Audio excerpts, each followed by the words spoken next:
चिड़ी चोंच भर ले गई, नदी न घट्यो नीर, दान दिए धन घटे नहीं, यूं कह रहे साहब कबीर।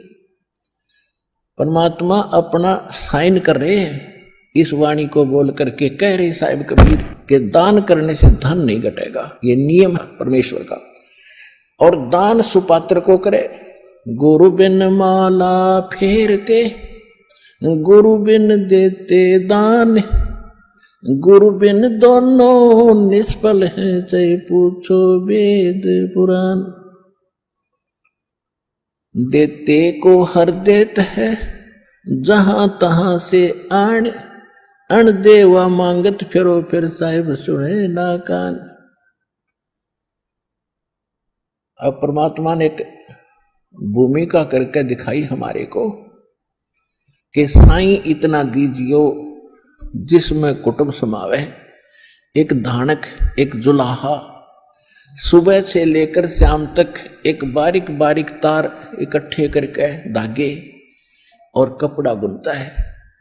एक दिन में मुश्किल से भी 5 फुट 10 फुट बना पाता है, 5 फुट 4 फुट, और बहुत लंबा सैकड़ों फुट का तार वो थान बनाना पड़ता है। ताना बनाते थे, वो हफ्ते में पूरा होता। उसकी जो मेन ताना मालिक को मिलता, उसमें से अपने परिवार के लिए जो आवश्यक सामग्री थी, खाद्य पदार्थ लाते और शेष बच जाते, उसको सत्संग और भंडारा में लगाया करते थे। इस प्रकार परमात्मा हमें उदाहरण देते हैं कि इस लोक में आप भगवान की भक्ति अवश्य करो, पूर्ण संत से प्राप्त करके, फिर परमात्मा एक्शन में आवेगा। और वैसे आप ये फार्मूले अपनाओगे तो सफल नहीं हो पाओगे, क्योंकि फिर आपके साथ काल रहेगा, ये मन है, और केवल वर्क डन मिलेगा आपको। यहां वर्क से भी अलग मिलेगा आपको, किस्मत से भी नारा देगा परमात्मा, क्योंकि हम परमात्मा से कुछ और मांग ही नहीं रहे, इतना ही मांगते कि हमारी भक्ति बनी रहे और हमें कोई आवश्यक वस्तु का अभाव ना हो, बस इतना सा। अब जैसे ये सोचते हैं अपने बच्चों के लिए ये बना दूं वो बना दूं। एक लाला जी था सेठ धनी, उसने अपने मुनीमों से एक दिन अपनी टोटल संपत्ति का, सारी संपत्ति का टोटल करवाया कि कितनी संपत्ति होगी। उन्होंने बताया जी इतनी होगी, मेरी कितनी पीढ़ी इससे निर्वाह कर सकती है। उन्होंने बताया कि जी आपकी 5 पीढ़ी तो बैठा खा सकती है, इतनी संपत्ति आपके पास, धन है। अरे भले आदमियों, फिर छठी क्या खाएगी? वो छठी क्या खाएगी? और कुछ विधि बताओ। तो उन्होंने कहा जी साधु संत बताते हैं, उनके सत्संग सुनने चाहिए। तो सत्संग में बताया गया कि भाई दान करे, जो धन चाहे तो दान करे, और दान से धन घना मिलता है। और दान में जैसे साधु संत भक्तों को जो दान कराया जा, वो ज्यादा लाभ देता है। जैसे यहाँ तो सारे साधु संत आते हैं, भगत, असली भगत तो यहाँ आते। फिर भी जो भी जैसा मालिक के नाम पर कहीं के जंगलों में झोपड़ियों में बैठे थे साधु भक्त, तो पिछले संस्कारी होते, पिछले पुण्य उनको प्रेरित करते हैं, तो वो कहीं ना कहीं बैठ कर राम राम करते ही रहते हैं। लेकिन भविष्य का चार्जर उनके पास है नहीं, पिछले पुण्य उनके पास है, जिस कारण से प्रेरित होकर के इतना बड़ा फैसला लिया, जंगल में बैठे या कहीं भी कोई साधना कर रहे हैं। तो उनके पिछले पुण्य ही वहां फल रहे होते हैं। एक आधे को आशीर्वाद दे दे, उन्हें लाभ हो जाए, उसको रोटी मिल जाए, ऐसा चल रहा था इनका काम। तो एक साधु था और पति पत्नी थे, दोनों वहां रहते थे। उनको मालूम था यहाँ भगत हैं। तो उस लाला जी ने क्या किया, सेठ ने सभी मुंशियों को कहा कि नौकरों को साथ लो और आसपास जितने भी साधु संत हैं सबको आटा दे आओ, किसी को जो मांगे खांड दावल चाल सब ले जाओ और दे के आओ। अब देते हुए आ रहे थे, उस भगत के यहाँ आए। उन्होंने कहा कि ले भगत जी, हमारे लाला जी ने आपके लिए एक सीधा भेजा है, यानी आटा चावल खांड नमक आदि दाल आप ले लो। उसने अपनी पत्नी से कहा कि देखना कितना सामान अपने पास है। उसने कहा जी शाम का है। दिन में गई थी, शाम का हमारे पास है। शाम का है? कहा जी। उन्होंने कह दिया भी हम नहीं लेते, हमारे पास शाम का सामान है। तो वो कहने लगे भगत फिर कल भी खा लियो। बोला कल की कल देखी जाएगी, अब नहीं ले हम। बोले कमाल की बात है। उन्होंने नहीं लिया तो वापस लेकर आ गए। वो सेठ ने पूछा तुम दे के क्यों नहीं आए? वो एक और वहां भी था, उसने गिन रखे थे, सारे गिनवा रखे थे। उसने कहा जी उन्होंने ये नहीं लिया। क्यों नहीं लिया? उसने ये कहा कि शाम का तो है, सुबह का भगवान और देगा, आप देगा, हम टेंशन नहीं लिया करते। अब उस लाला जी का सिकरो घूमया फिर दिमाग का। अरे तेरा गजब हुई हो, मैं तो छठी पीढ़ी का ठेका ले रहा हूं, सुबह की भी परमात्मा पर छोड़ दी। वहां से चलकर वहां आया, उसने पूछा कि भाई आप ऐसा निर्णय क्यों ले रहे हो, भूखे मरोगे? भूखे? वो कहने लगे भूखे मरा करें वो जो भगवान पर विश्वास नहीं करते, और हमें भगवान आगे से आगे देता उसने, क्योंकि ज्ञान सुन रखा था। लाला जी को बैठा लिया, कहते मां के पेट में जब आप थे किसने चिंता थी तेरी? हाँ यह तो बात सही है। जब आप मां के गर्भ से बाहर आए आपका दांत नहीं थे, आप रोटी चावल आटा नहीं खा सकते थे, और उससे पहले आपकी मां के स्तन में दूध भी नहीं था, हक नहीं था। बाहर आते ही बालक कितना चिंतित है, आपको अमृत दूध पिलाया। अरे तू ठेकेदार हो रहा छठी पीढ़ी का, तेरी बुद्धि भ्रष्ट होगी लाला जी। और गधे की योनि में जागा तू। तेने बोला जी के करूं, मैं तो मेरे गया के करूं, कोड इकट्ठा कर लिया तने, पाप का भागी तू होकर खाएंगी तेरी पीढ़ी। वो अपनी किस्मत साथ लेकर आएंगी, तेरे भरोसे नहीं है। अब क्या करूं, मैं तो मेरे गया। जो बोला इसने बांट दे, धर्म कर दे, तेरी जान बचेगी। तब उस लाला जी ने वो भंडारा शुरू किया, धन भी नहीं बचेगा तेरा। तो कहने का भाव यह है पुण्यात्मा, हम तो बहुत लंबा चौड़ा हिसाब लाए बैठे, हर एक पल का भरोसा नहीं। देखो अंत में आपने इस स्थिति में आना पड़ेगा, और जिस स्पीड पर आप चले इसका कोई अंत नहीं।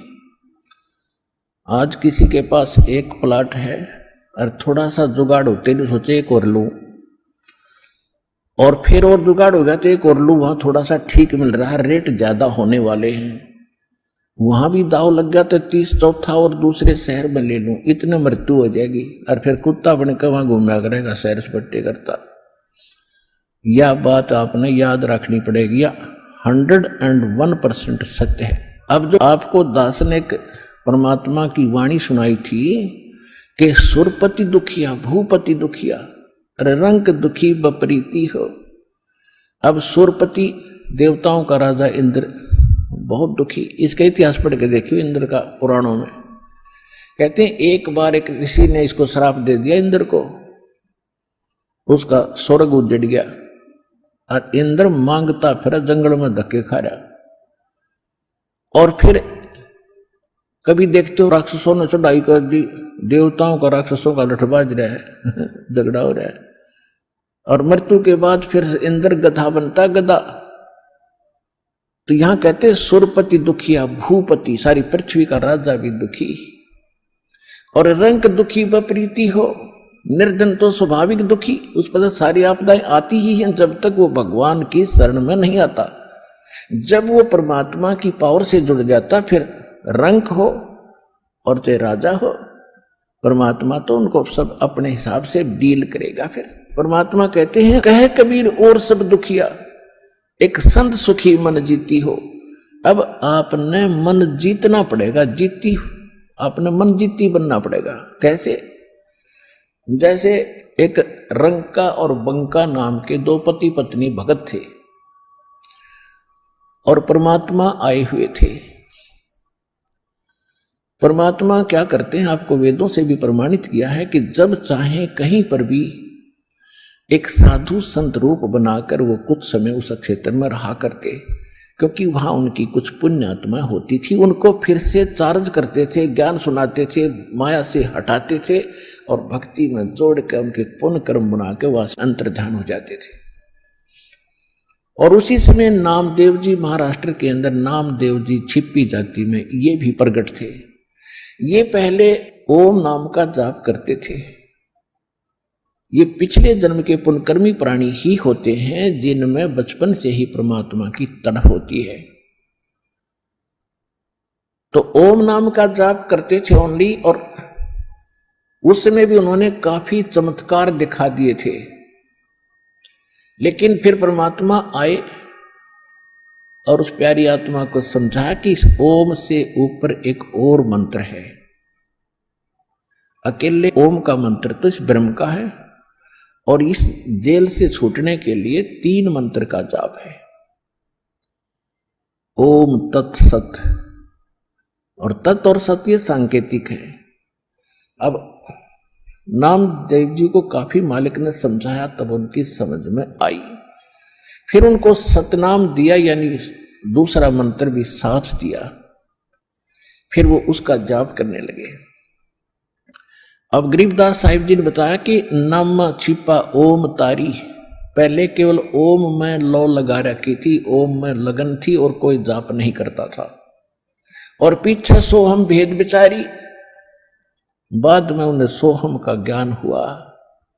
और सार शब्द इन दोनों से ऊपर है, सोहम ऊपर और है, सत्सुकृत एक नाम गरीबदास जी ने अपनी वाणी में लिखा है।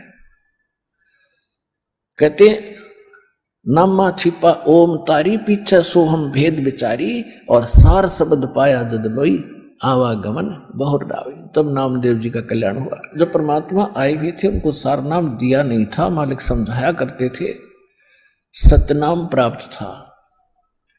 लेकिन पिछले संस्कार और इतने प्रबल थे। एक दिन नामदेव जी जा रहे थे कहीं से, और साथ में रास्ते में एक मंदिर था। मंदिर में ब्राह्मण लोग अपनी आरती उतार रहे थे, और आरती उतार रहे थे, बड़ी लय से गा रहे थे। नामदेव जी के भी वो परमात्मा की आरती का धुन लगी। वो तो घंटियां बजा रहे थे, कोई ऐसे झालर पीट रहा था, लगा रहा था, और उसने अपनी दोनों जूती निकाल ली। जूती होती थी, दोनों निकाल ली, उनको ऐसे बजाते हुए, और वो आरती गाते हुए ब्राह्मणों के बीच में घुस गए भगवान के दर्शनार्थ मंदिर में।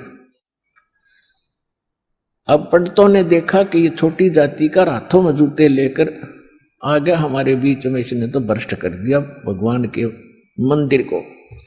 और वो धुन में लगे हुए थे, उनको धक्का में जावा नहीं, वो अपने मंडरे उसको पकड़ कर जबरदस्ती घसीट के और मंदिर के पीछे पटक दिया। वो वहां पड़े पड़े भी ऐसे आरती गा रहे और जूतियों से पीट रहे। परमात्मा ने वो मंदिर का मुख नामदेव की तरफ कर दिया। पंडित जी पिछली साइड में पिटे झालर पीछे न खड़े।